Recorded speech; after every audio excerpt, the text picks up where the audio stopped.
Guys, look what I just scored here in Bulgaria for €1.50. All of these grapes were in this bag. Like, I'm just washing them. There's this left, which is, what is it, a kilogram? And I took out half here, which is a lot of grapes as well. I don't know how much, but half a kilo perhaps. Wash them, and they were already picked. Like, they don't have the twigs anymore, or what's it called, whatever. So let's taste.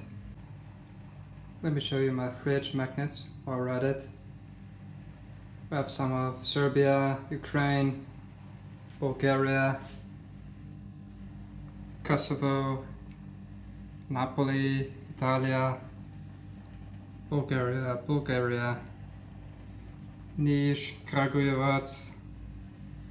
Obviously we have coffee. I just drink Nescafe with hot milk, like frothed milk. I have tea, I have pasta. So very minimalist lifestyle here.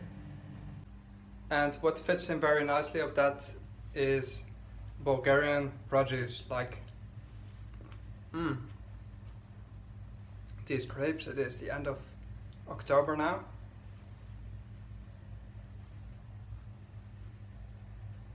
This is like being harvested as we speak. Then wine or rakia will be made throughout the rest of this autumn. And we have paprikas as well, which will be turned into lutenica. Like, that already happens through September, I believe. Now it's a bit late even. But can you imagine this whole bag for €1.50, or what was it? And they're even picked. Like, I've never seen that in the Netherlands. They don't have seeds. Like, I don't know how they produce this, transport this for so little money, and it's still such a good quality. Like, they look like natural grapes, you know why? Because they're not picture perfect. For people in the Netherlands, they would say, oh, these grapes are infected, they're old, they're moldy, but that's actually not true. The best fruits and vegetables are the ones that are ugly. Let me show you this one. It's paprika that is like an unattractive paprika, right? But it's a little cute one. But it's a natural one and will taste very well. A tomato, you wouldn't sell a tomato like this in the Netherlands. You wouldn't find it because it looks imperfect. People would not buy this, but I buy the, let's say, the deformed products. And it's not even bad. Sometimes you have a huge spots here or whatever. You can just buy it, eat it. We have an imperfect little cucumber, but it's all natural stuff. Like, you wouldn't find it like this. If you take a cucumber, a tomato in the Netherlands, they will look 100% identical. You know why? Because people are so used to food looking like it is plastic or whatever. And I don't like the taste of vegetables in the Netherlands. I don't like anything about the food there in general. But look at this.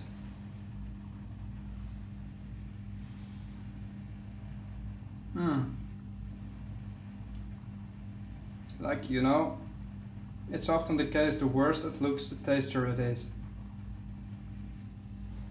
It's not that it looks bad, but it looks natural. Like, you have a few imperfect ones, you know. The same goes for fast food joints. It's like the dirtier a place looks, the better the food is. Yeah, I learned a lot of stuff during my travels.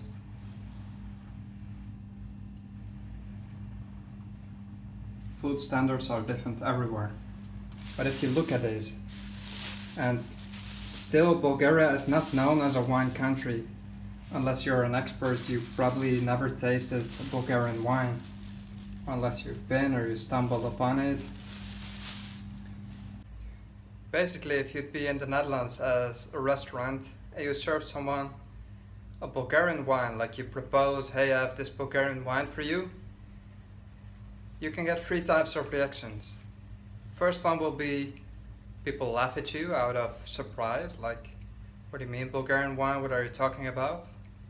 Bulgaria, isn't that a country where people eat dry bread and boiled meat, you know, something like that?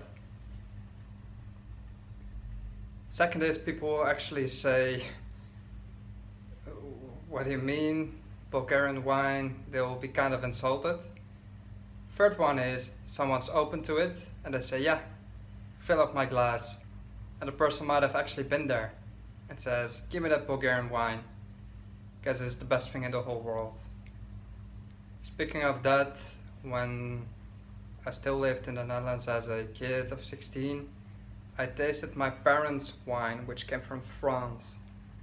And it was so disgusting, expensive but disgusting, that I said, no, I don't like wine. Wine is disgusting. When I came to Bulgaria, or before I lived in Romania, that's when I started rediscovering wine. Right? I started rediscovering the taste of wine. And that was when I actually started tasting good wine of good grapes.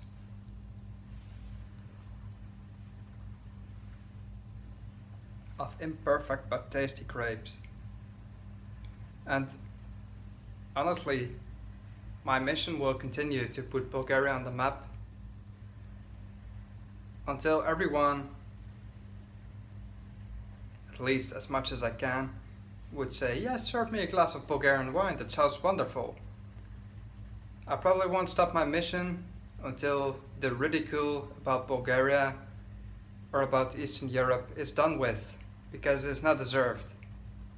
A Bulgarian Syrah wine, Bulgarian Mavrut wine, a Montenegro Vranac wine should be in the top of the whole world.